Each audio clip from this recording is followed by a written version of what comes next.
السلام عليكم. بسم الله نبدأ الجزء الثاني من الموضوع الثاني. وصلنا إلى تمرين رقم 3. باعتبار أنه يجي معنا بالمستوى c'est un repère orthonormé du plan.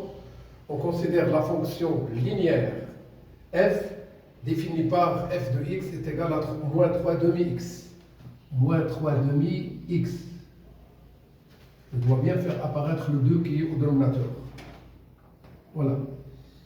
On nous demande dans une première question qui s'avère qu'il est très simple, c'est un cadeau. Quel est le coefficient de la fonction f? Le coefficient de la fonction f, qui est une fonction affine, qui est toujours de la forme f de x est égal à ax, c'est le nombre qui prend la place de a. Et qu'est-ce qu'on a à la place de a? شنو عندنا بالضبط في المكان ديال a بحيث أن الدالة f هي دالة خطية وتكون دائما معرفة على شكل f de x يساوي ax، حيث أننا نعتبر في الدرس أن a يمثل المعامل. وبالتالي ماذا تلاحظون؟ على أن العدد ناقص 3 على 2 هو الذي يأخذ مكان a. Alors, le nombre moins 3 demi est le coefficient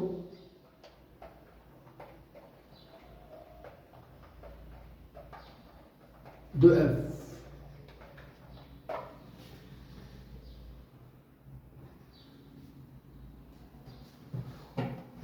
On nous demande de trouver l'image de 2 par f. C'est très simple. كناخذ التعبير f de x يساوي ناقص 3 على 2 x وكنعوضوا هذا العدد x بالعدد اللي عطاونا. مكان 2 يمكن أن يكون عدد آخر. دائما المعامل مضروب في العدد الذي نريد أن نحدد صورته. وبالتالي نكتب f ل2 يساوي ناقص 3 على 2 في العدد 2 والنتيجة ناقص 3. ناقص 3 et l'image هو صورة par f de quoi? De 2. إذا العدد ناقص 3 يمثل صورة العدد 2 بالدالة f. نمر إلى دالة تآلفية وهي الدالة g التي هي معرفة كالتالي: صورة 5 ناقص صورة 3 تساوي ناقص 4. والتمثيل المبياني للدالة f هو مستقيم d يمر من النقطة ذات الإحداثيتين ناقص 1 3. لنبين أن g دي x تساوي ناقص 2x زائد 1، وبالتالي يجب أن نصل إلى هذا التعبير انطلاقا من أن g دي x على شكل ax زائد b. سنحسب a ونجد أن a تساوي العدد ناقص 2، وبعدها سنحسب b ونجد أن b يساوي زائد 1. إذا لم نصل إلى هذه النتائج فما قمنا به خطأ. Eh bien, calcul de a. Le a il est égal g de 5 moins g de 3 sur 5 moins 3. Eh bien, 5 moins 3 c'est 2. G de 5 c'est tout simplement le moins 4. Et le moins 4 sur 2 ça donne moins 2. وبالتالي فإن الدالة g ستصبح معرفة على شكل g de x est égal à moins 2x plus b. g de x تساوي ناقص 2x زائد b. حتى نحسب العدد b لابد أن نأخذ بعين الاعتبار الانتماء ديال النقطة A ذات الإحداثيتين ناقص 1 3 إلى المستقيم d الذي هو قبل كل شيء التمثيل المبياني للدالة g، بمعنى أن صورة العدد ناقص 1 بهذه الدالة هي 3. نعوض x هنا بناقص 1. لا ننسى زائد b وفي الطرف الآخر 3. هنا العدد 2 زائد b وفي الطرف الآخر 3. وبالتالي فإن b يساوي 3 ناقص 2 والنتيجة هي 1. تتفقون معي على أن g de x فعلا تساوي ناقص 2x زائد 1.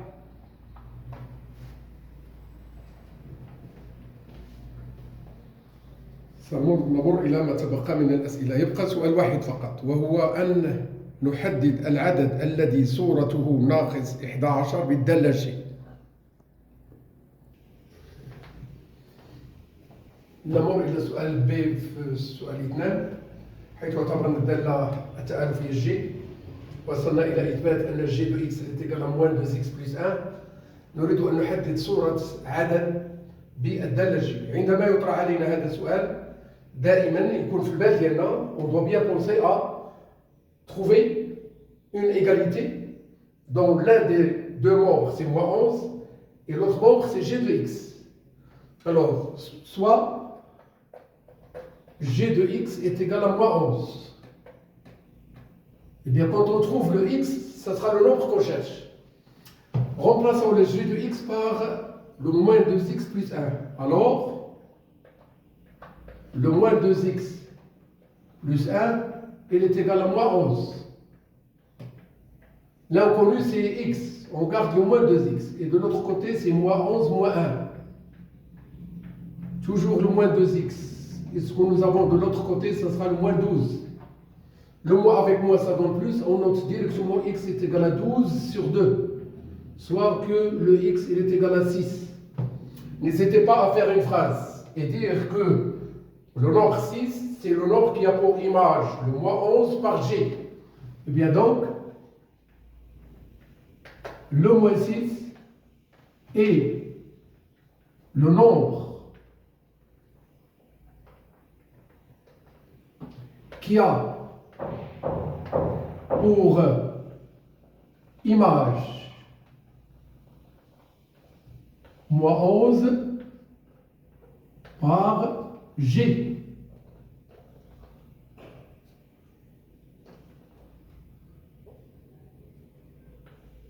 Voilà. Passons à une troisième question. Soit delta la représentation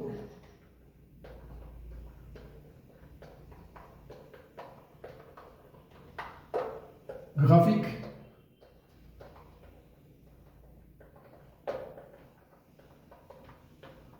de F et le D, c'est la représentation graphique de G.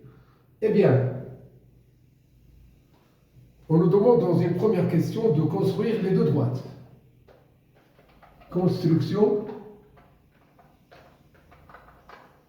de D et delta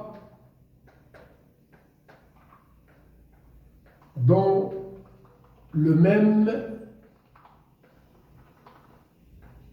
repère. Toujours le repère orthonormé choisi au début. Voilà.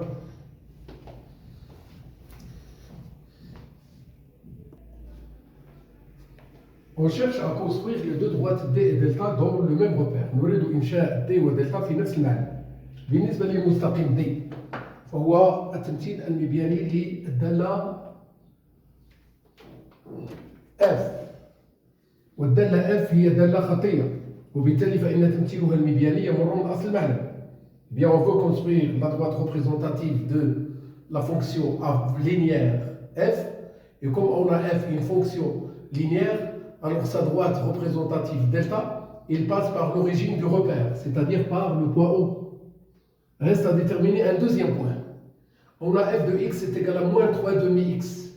Si on donne à x la valeur 2, on trouve le moins 3. Bien, je vais bien placer ce point avec assez de précision, parce qu'on a besoin de la construction.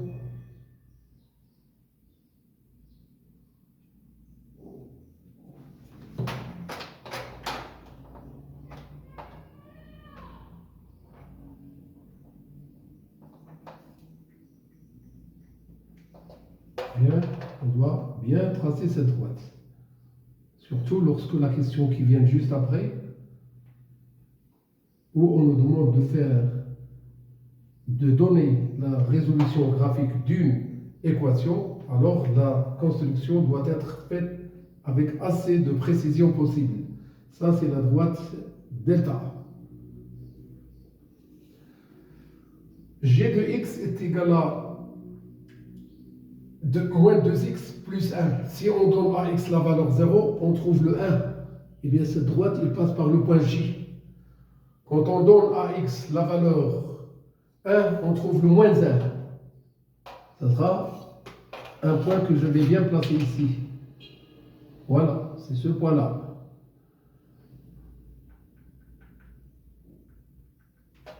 On doit joindre ces deux points. On peut ajouter un troisième point afin que la construction soit bien faite. Voilà. On prolonge. Ça, c'est la droite D. Bien, la question petit b. Résoudre graphiquement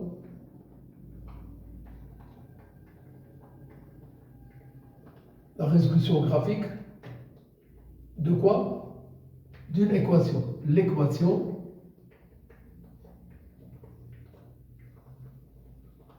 f de x égale g de x. Eh bien, pour ce genre de question, chaque fois qu'on cherche à résoudre graphiquement une équation où on a deux fonctions qu'on vient de faire leur représentation graphique, il faut bien chercher dans cette représentation graphique le point commun à d et delta. Eh bien, comme vous le voyez, la droite d et la droite de delta, ils se coupent au point qu'on a ici. Ce point, on peut facilement lire son abscisse et son ordonnée. L'abscisse, c'est 2 et l'ordonnée, c'est moins 3. Mais ce qui nous intéresse dans cette question-là, c'est uniquement l'abscisse.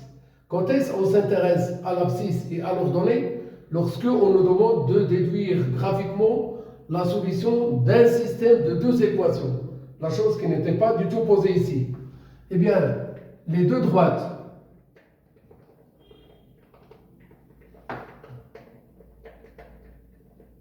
delta et d se coupent en un point qui a pour abscisse, on s'intéresse seulement à l'abscisse. Quoi? 2. Eh bien alors, conclure 2 est la solution de l'équation proposée.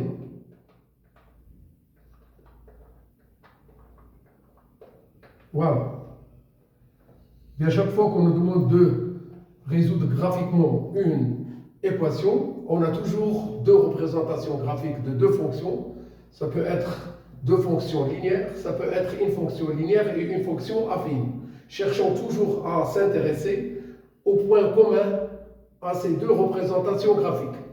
Nous devrons toujours être capables de lire les coordonnées de ce point d'intersection. Mais dans le cas de l'équation, on doit bien lire quelle est l'abscisse de ce point. Et comme vous le voyez, l'abscisse c'est 2 et l'ordonnée c'est moins 3, alors n'a pas d'importance pour nous dans cette réponse. Eh bien, ce qu'on doit faire, c'est qu'on doit parler de l'abscisse de ce point commun qui est dans ce cas-là le nombre 2. Très bon courage.